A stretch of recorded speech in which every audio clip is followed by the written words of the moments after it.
என்னுடைய வெள்ளி விழா, நான் ஆசிரியராக இருந்து பணியாற்றிய வெள்ளி விழா இந்த வருடம். ஒரு மொழியாசிரியையாக நான் சொல்லுகிறேன், வார்த்தைகளால் சொல்லிவிடவே முடியாத வெறும் ஒலிகளால் மட்டுமே நம் இதயங்களை தட்டி எழுப்புகின்ற நகைச்சுவைக்கு சொந்தக்காரர் வைகை புயல் வடிவேலு அவர்கள். ரொம்ப சாதாரண விஷயம் இல்லை. நான் அவர் வந்த உடனே கேட்டார், இந்த பெருங்கூட்டத்தை பார்த்தாரா, ரொம்ப நாள் ஆட்சி போல இருக்கு அவர், வாங்க அடிக்கடி இங்க வாங்க. அவரு ஒரு கலக்கத்தில் இருந்தார். வந்த உடனே என் பேர் என்கிட்ட கேட்டார், நீ யாருமான்னு கேட்டார். சொல்ல மாட்டேன்னு சொன்னேன். நீங்களே கண்டுபிடிச்சிக்கோங்க, தெரிஞ்சுக்கோங்க. உங்களுக்கு முன்னால தான் பேசுவேன், அப்ப நான் யாருன்னு உங்களுக்கு தெரியும்னு சொல்லவே இல்லை பேரை நான். அவர் சொன்னார், இல்லைம்மா கூட்டத்தில் வந்தனா தெரியல, நேற்று இரவு கூட நான் நீ எங்கேயோ பேசினது கேட்டுட்டு இருந்தேன்னு சொன்னார். வைகை புயல் வடிவேலு அவர்களை எப்பொழுதும் நான் வடிவேலு அவர்கள் என்று சொன்னதே கிடையாது, வைகை புயல் என்றுதான் நான் சொல்லுவேன். என்னுடைய கல்லூரியில் நான் உட்கார்ந்திருந்த பொழுது ஒரு ஆங்கிலம் படிக்கக்கூடிய ஒரு குழந்தை என்கிட்ட கேட்டுச்சு, மரபு தொடர்னா என்ன என்கிட்ட கேட்ட. பழமொழினா என்னன்னா, பழமொழி சினானிம்ஸ், மரபு தொடர் இடியம்னு சொல்லிட்டு ரெண்டுத்தையும் தனித்தனியா எடுத்து நான் இடியம்ஸ்னு தனியா சொல்லிட்டு இருந்தேன். அப்ப அந்த குழந்தை கேட்குது, எம்ஏ படிக்கிறாவ, அவ கேட்கிறா, தமிழ்ல ஒரு ஆணியம் புடுங்க வேண்டாம் அப்படின்னு சொல்றாங்களே, அது பழமொழியா மரபு தொடர? நான் வடிவேல் சார் கிட்ட போய் கேளு, அவர் சொல்லுவார். அடடா வட போச்சே, இது மரபு தொடரா பழமொழியா? வெறும் சொற்களிற்கான வெறும் அந்த ஓசையிலேயே நம் அனைவர் மனதையும் மிக பல காலம் மகிழ்ச்சி படுத்தியவர் இல்லையா? கொரோனா நேரத்துலலாம் இவர் இல்லைன்னா நம்ம பாடு ரொம்ப கஷ்டம். நாங்கள் உங்களுடைய கொள்கைகள், உங்களுடைய அரசியல், நீங்கள் நடமாடுகின்ற உங்களுடைய வாழ்க்கை சிக்கல்கள் எல்லாவற்றையும் கடந்து நகைச்சுவை புயலாக நமக்கு வந்து வாய்த்த உங்களை நான் தமிழால் வாழ்த்துகிறேன். வாழ்க நீடு காலம். என் பெயர் பேராசிரியர் பர்வீன் சுல்தானா.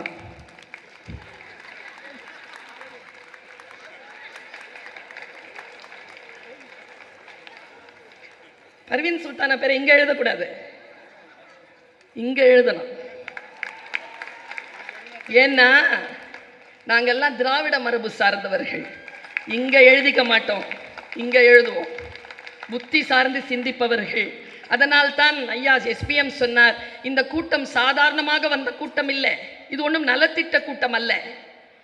இது ஐயா அழைத்தார், தலைவருக்காக அழைத்தார், பேசக்கூடியவர்கள் அறிஞர்கள் வந்திருக்கிறார்கள். பேச்சை கேட்பதற்காக வந்த, கேட்டு பழக்கப்பட்ட தழும்பேறிய காதுகளை கொண்ட கூட்டம்.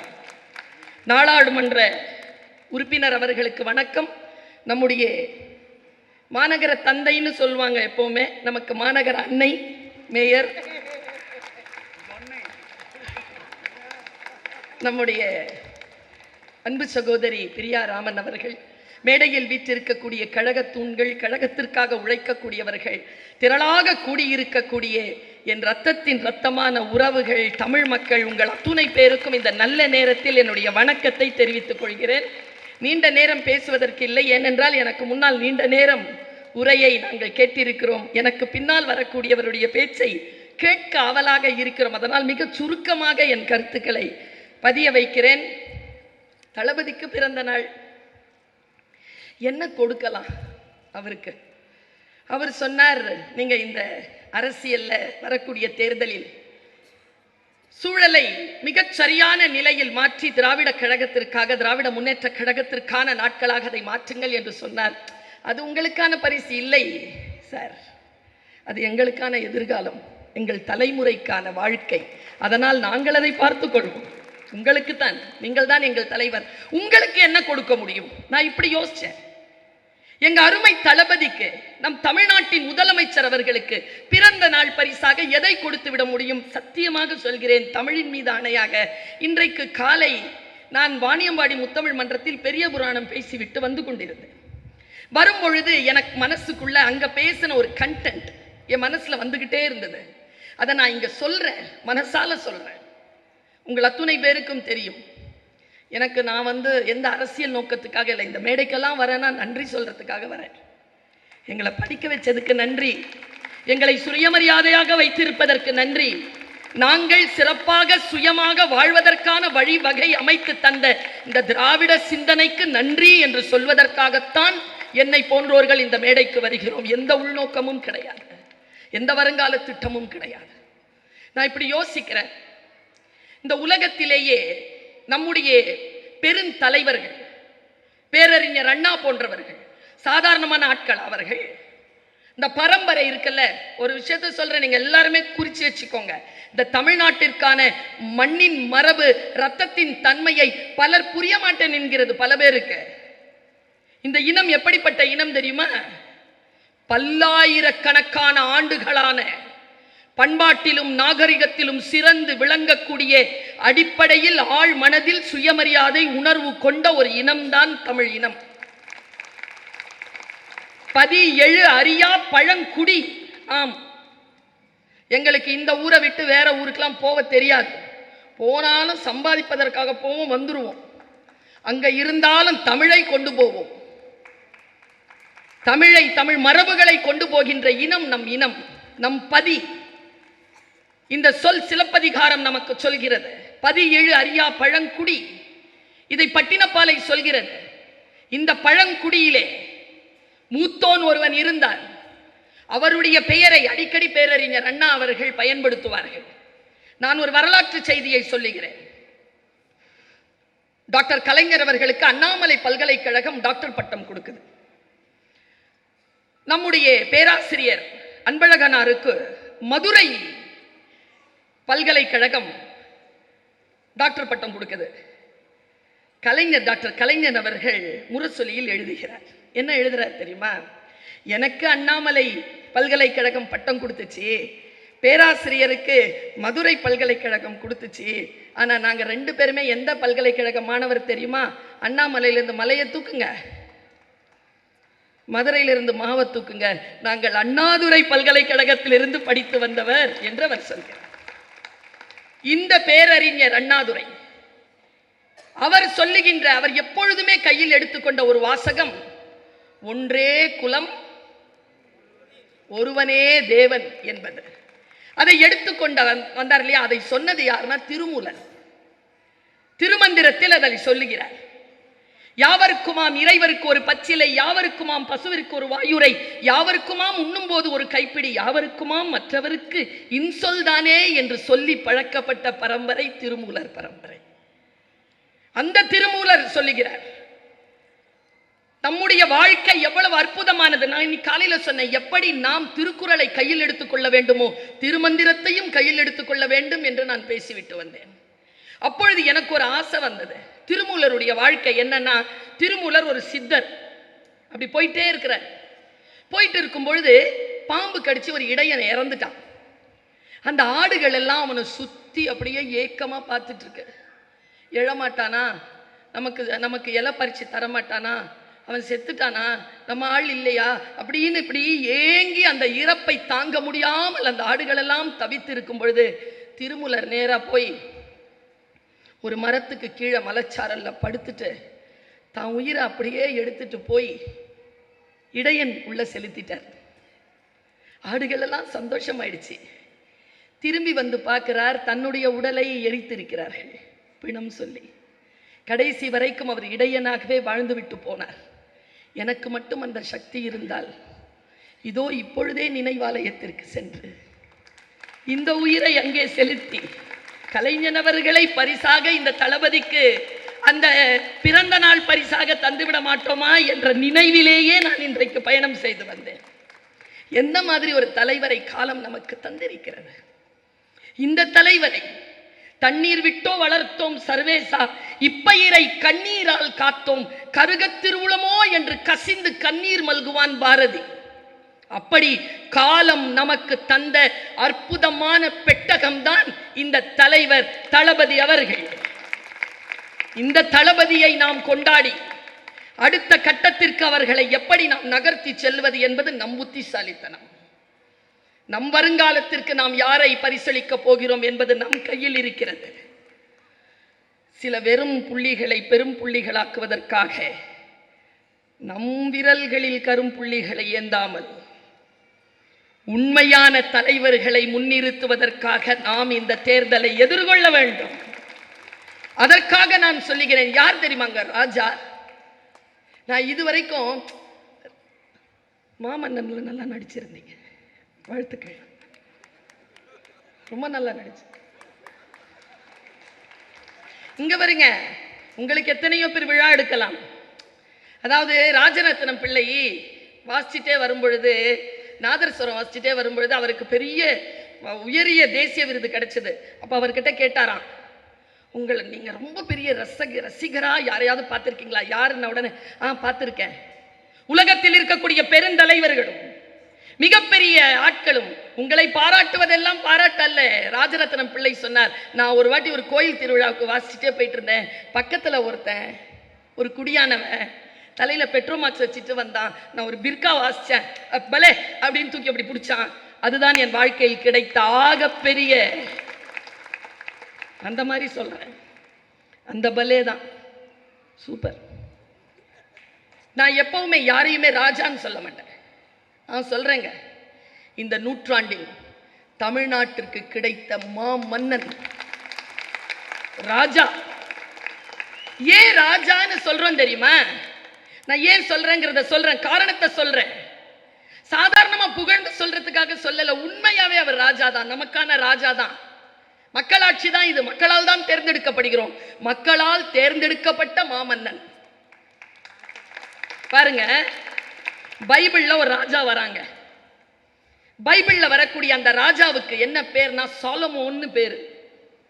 அவன் பேர் அழகனா, அவனை போல் யாருமே உடுத்தியது கிடையாது. அவ்வளவு பேரழகா அவன் உடுத்துவானா. அவ்வளவு சிறப்பான மன்னன். தாவீதை விடவும் மிகப்பெரிய மன்னனாக கொண்டாடப்பட்டவன் சாலமோன். ஆனால் சாலமோன் மன்னனாக கொண்டாடப்பட்டது அவன் அழகினாலோ அவன் ஆடை அலங்காரத்தினராலோ அல்ல. வரலாறு இப்படி சொல்லுகிறது. ஒரு முறை சாலமோன் குதிரையில வந்துகிட்டு இருக்கும் பொழுது படை பின்னால வருது. அப்போ காட்டு வழியா அந்த படை போகணும். ஒரு மரத்துக்கு கீழே எறும்பு ஊறிட்டே இருந்துதான். எறும்புகள்ல ஒரு எறும்பு சொல்லிச்சான், குதிரைப்படை வருது, நம்ம செதஞ்சு போயிடுவோம், நம்ம பாதுகாப்பா போயிடலாமா?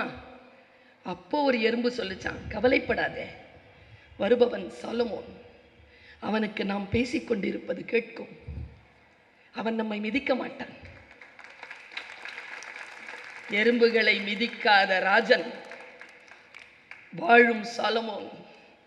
எப்போ தெரியுமா? முந்தானேத்த தினத்தந்தி படிச்சுட்டு இருந்தேங்க. எப்படி நன்றி சொல்றதுன்னு தெரியல. இந்த வாய்ப்பை பயன்படுத்திக்கிறேன். 10th +2 பிள்ளைங்க எழுதுறாங்க. இந்த குழந்தைங்களுடைய எக்ஸாமினேஷன் முடிகிற வரைக்கும் தமிழ்நாட்டில் மின்வெட்டு இருக்கக்கூடாதுன்னு சொன்னார் பாருங்க சாலமோனுங்க. யானையின் பிளிரல் மட்டும் ஒருவனுக்கு கேட்கக்கூடாது, மன்னனாக இருக்கின்றவனுக்கு எறும்பின் கிசுகிசுப்பும் கேட்டுவிட வேண்டும் என்பதுதான். நமக்காக சிந்திக்கக்கூடிய ஒரு தலைவன் நமக்கு கிடைத்திருக்கிறான். யோசித்து பார்த்தார், இவரை எப்படி வாழ்த்துவது? நான் சாதாரணமா சொன்னா, நான் ஒரு விஷயத்தை சொல்றேன். பாரதி எனக்கு ரொம்ப பிடிக்கும், irrespective of all things. Bharathi எனக்கு உயிர். அண்ணனுக்கு தெரியும், பாரதியாருடைய பிறந்த நாள் அன்னைக்கும் அவருடைய நினைவு நாள் அன்னைக்கும் அங்கே தான் கிடப்பேன். நான் எவரையும் கூப்பிட்டுட்டே இருப்பேன். மேயரம்மாவையும் கூப்பிட்டுருக்கேன், வந்திருக்காங்க, 2 பேரும் வந்திருக்காங்க. ரொம்ப பிடிக்கும் எனக்கு. ஒரு முறை அவன் இப்படி உட்காந்துருந்தானா, உட்காந்துருக்கும் போது ஒரு ஆள் ஒரு துண்டு கையில் வச்சுட்டு இப்படி முகத்தை இப்படி மூடிக்கிட்டு இருட்டில் வந்து நின்று இருக்கார். வரலாறு நான் சொல்றது. கொஞ்சம் சாப்பாடு கிடைக்குமா, தண்ணி? யார் அப்படின்ட்டு முகத்தை எடுத்து பார்த்தா நீலகண்ட சாஸ்திரி. நீலகண்ட சாஸ்திரி சிறையிலிருந்து வருகிறார். 4 நாள் ஆச்சு சாப்பிட்டு. சுதந்திர போராட்டத்திற்காக போராடுவதற்காக நான் சிறை சென்றேன். யாரிடத்திலும் எப்படி பிச்சை கேட்பது பாரதி? 4 நாள் ஆச்சுடா சாப்பிட்டு. அப்படின்ன உடனே உள்ள கொண்டு வந்து கஞ்சியை எடுத்துட்டு வந்து நீலகண்டனுக்கு கொடுத்து விட்டு பாரதி எழுதிய கவிதை தான், தனி ஒருவனுக்கு உணவில்லை எனில் ஜகத்தினை எரித்துடுவோம்ங்கிறது. அவன் தாங்க சொன்னான், வயிற்றுக்கு சோறிட வேண்டும், இங்கு வாழும் மனிதர்க்கெல்லாம் பயிற்று பல கல்வி தந்து இப்பாரினை உயர்த்திடல் வேண்டும். மண்வெட்டி கூலி தின்னலாச்சே, எங்கள் வாழ்வலியும் வேல்வலியும் போச்சே, விண்முட்டி நின்ற புகழ் போச்சே, இந்த மேதினியர் கெட்ட பெயராச்சே. நானிலகு வில்லினோடு தூணி நல்ல நாதமிகு சங்கொலியும் பேணி பூணிலகு திண் கதையும் கொண்டு நாங்கள் போர் செய்த காலமெல்லாம் பண்டு. ஏழை எளியவர் வீட்டில் இந்த ஈன பயிர்படும் பாட்டில் கோழை எலிகள் எனவே பொருள் கொண்டு வந்து சொல்ல கொதிக்குதடா நெஞ்சம், வெறும் சோற்றுக்கோ வந்தது இந்த பஞ்சம். சோறு இல்லைங்கிறதுனால கல்வி இல்லாம போயிடலாமா? வாடா குழந்தை, நடா மதியானம் சோறு, காலையிலேயே போடுறேன்டா சோறு, சாப்பிட்டு படிடான்னு இருப்பாங்க. அதனால தானுங்க சொல்ற ராஜாங்க நம்ம வாழ்வை சொல்லுவாங்க இல்லையா, தாழ்வுற்று வறுமை மிஞ்சி விடுதலை தவறி கெட்டு பாழ்பட்டு நின்றதாமோர் பாரதம் தேசம் தன்னை வாழ்விக்க வந்த மகான். அதனால் தான் அவருடைய பிறந்த நாளுக்கு நாங்கள் எல்லோரும் வாழ்த்தி கொண்டிருக்கிறோம். இந்த வாழ்த்து அவரை நிச்சயமாக அடுத்த தலைமுறை வரைக்குமான ஒரு ராஜாவாக கொண்டு போய் சேர்க்கும். இவருடைய அப்பா அவர் சொல்றாருங்க, கடைசியா சொல்றார், தலைவார் தலைவானே சொல்லி பழக்கப்பட்டுட்டேனா, அப்பா இறந்துட்டார், ஒரு முறை அப்பான்னு கூப்பிட்டுக்கோவா. கலைஞர் இறந்தபோது அந்த டைம்ல தாங்க அப்பான்னு கூப்பிட்டார் அந்த பையன். அப்படி வளர்க்கப்பட்டவர் பாருங்களேன். அவங்க அப்பா என்ன பண்ணாருன்னா வள்ளுவருக்கு சிலை வச்சார். 92 வருஷங்க வயசுங்க. அவர் வயசுல அந்த மாதிரி புத்தி நமக்கு இருக்குமாங்கிறது வேற. முதல்ல அந்த வயசு வரைக்கும் இருப்போமா? அதுவே பெரிய கொஸ்டின். அந்த வயதில் 92 வயதில் ராமானுஜருக்காக காவியம் எழுதினார். தளபதி நினைத்திருந்தால் என்ன வேண்டுமானாலும் செய்திருக்கலாம். ஆனால் ஒரு தனையன் தன் தகப்பனுக்கு செய்த ஆகப்பெரிய உதவியும் நன்றியும் என்ன தெரியுமா? தன் தகப்பனுடைய ஆழ் மனதில் ஆன்மாவில் இருந்த அந்த ஒலியை தன்னுடைய ஆன்மாவின் காதுகளில் கேட்டு தன் தந்தைக்கு சிலை எடுக்காமல் தந்தையினுடைய பேனாவுக்கு சிலை எடுத்தார் பாருங்க. தமிழ்நாட்டை தூக்கி நிறுத்தியது எது? கலைஞருடைய மார்பிலே தலை நிமிர்ந்திருந்த பேனா. வெற்றுத்தாளில் தலை குனிந்த பொழுது இந்த உலகத்தை புரட்டி போடுகின்ற நெம்புகோலாக அது மாறியது வரலாறு. இங்க உட்கார்ந்து இருக்கிறார்ல எஸ்பிஎம் சார். எஸ்பிஎம் சாரை எது 71 படங்களை எடுக்கிற இயக்குனரா சினிமாவுக்கு செலுத்தியதுன்னு கேட்டு பாருங்க. பராசக்தி வசனம் தான். சரியா சொன்னா சார்? என்ன பேசுறது வரலாறு. புலிகேசிக்கு தெரியும் வரலாறு முக்கியம். அமைச்சர் அவர்களே, நீங்க தான் என் பேச்ச கேட்டதில்லை. உங்க படத்தை ஒழுக்கமா பார்த்திருக்கிறோம் நாங்க. யோசித்தால் நம்முடைய வாழ்க்கையில் நாம் சில விஷயங்களை சாதித்துதான் போக வேண்டும். இன்னும் பேசுவதற்கு இருக்கிறது. நேரம் நெருங்கிக் கொண்டு இருப்பதனால் நான் இப்படி சொல்லுகிறேன். ஒருவரை தமிழ் மரபில் வாழ்த்துவது என்பது கல்வி, தனம், குடும்ப நலம், உடல் வளம், புகழ், பெருமை, இறை நேசம், இது எல்லாம் பெற்று 16 பெற்று பெரு வாழ்க்க வாழ் தலைவா என்று உன்னை வாழ்த்துகிறேன். அதற்கும் மேலாக வாழ்த்துகிறேன். இது அறம் பேசுகின்றனா, தமிழ் பேசுகின்றனா? பொய்க்க கூடாது. தமிழ் மக்கள் பொய்க்க விடமாட்டார்கள். நீர் 16 பெற்றல்ல 40 பெற்று நீடு வாழ்க என்று சொல்லி வாழ்த்தமைக்கு, எனக்கு வாய்ப்பு தளித்தமைக்கு அனைவருக்கும் நன்றியை செலுத்திக் கொண்டு உங்கள் அத்துணை பேரையும் வாழ்த்தி நிறைவு செய்கிறேன். நன்றி, வணக்கம்.